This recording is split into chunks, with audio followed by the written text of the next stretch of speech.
अहिल्यानगर जिल्ह्यातील श्रीगोंदा तालुक्यातील लोणी व्यंकनाथ येथील पारधी समाजातील शेतकरी गुलचंद काहिन्या काळे यांना न्यायालयाबाहेर बेदम मारहाण करण्यात आली होती। या मारहाणीत गंभीर जखमी झालेल्या काळे यांचा उपचारादरम्यान मृत्यू झाला असून दोषी आरोपींवर कलम 302 अंतर्गत खुनाचा गुन्हा दाखल करण्याच्या मागणीसाठी पारधी समाजाच्या वतीनं जिल्हा पोलीस अधीक्षक कार्यालयासमोर बोंबाबोंब आंदोलनाला सुरुवात करण्यात आली आहे। श्रीगोंदा तालुक्यातील शेतकरी गुलचंद काळे हे शेती करून आपला उदरनिर्वाह चालवत होते। एका गुन्ह्याच्या संदर्भात जामीन अर्जाचे समन्स बजावण्यात आल्यानं ते 9 डिसेंबर रोजी श्रीगोंदा न्यायालयात जात होते। यावेळी न्यायालयाबाहेर सुदाम खोमणे, मधु खोमणे यांच्यासह इतर इसमांनी त्यांना अडवून लाथाबुक्क्यांनी बेदम मारहाण केली। या मारहाणीनंतर जखमी काळे यांचा खासगी रुग्णालयात मृत्यू झाला। या घटनेनंतर संतप्त झालेल्या पारधी समाज आणि नातेवाईकांनी सर्व आरोपींवर खुनाचा गुन्हा दाखल करण्याची मागणी केली आहे। आदिवासी पारधी संघटनेचे जिल्हाध्यक्ष अजित भोसले यांच्या नेतृत्वाखाली आजपासून हे आंदोलन सुरू करण्यात आले असून यामध्ये मोठ्या संख्येने कार्यकर्ते आणि महिला उपस्थित आहेत। आज पोलीस अधीक्षक कार्यालयासमोर गेले कालपासून आम्ही उपोषणाला बसलेलो आहेत। उपोषणाला बसलेलो असताना आम्ही आमच्या समोर मागण्या ठेवलेल्या आहेत।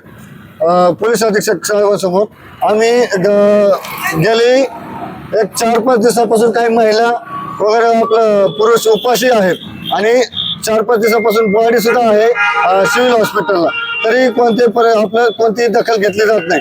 कोतवाली पोलीस स्टेशन म्हणतंय की श्रीगोंदा पोलीस स्टेशन म्हणतंय की कोतवाली पोलीस स्टेशन, अशा स्वरूपाचं हे चालू आहे। काही आपले गोटेगावचे सरपंच अविनाश चव्हाण गेले 4 दिवसापूर्वी आपल्या किरण शिंदे साहेब पोलीस निरीक्षक श्रीगोंदा यांच्याजवळ गेले असता त्यांनी बाहेर हाकलून काढून ते म्हणले तुम्हाला काय करायचं ते करा।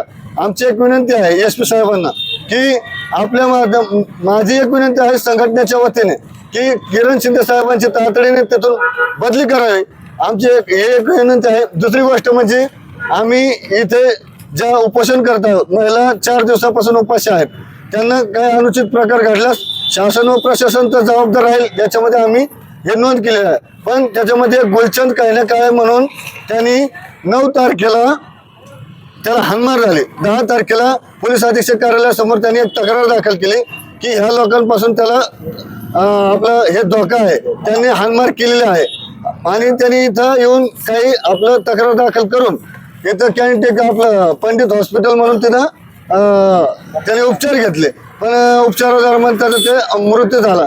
पण काही आपल्या इथलच्या लोकांनी काय केलं, आपल्या कोतवाली पोलीस स्टेशनने काही अडाणी महिला असताना त्यांना काय केलं की ED दाखल करून घेतली की काय म्हणलं की PM करायचं वगैरे वगैरे, पण त्याच्यामध्ये ते काही सिद्ध झालं नाही, पण त्यामुळं काही गुन्हा दाखल करून घेतला नाही। काल ॲडिशनल साहेबांशी बोलणं झालं माझं फोनवरती आणि समक्ष सुद्धा बोलणं झालं माझं।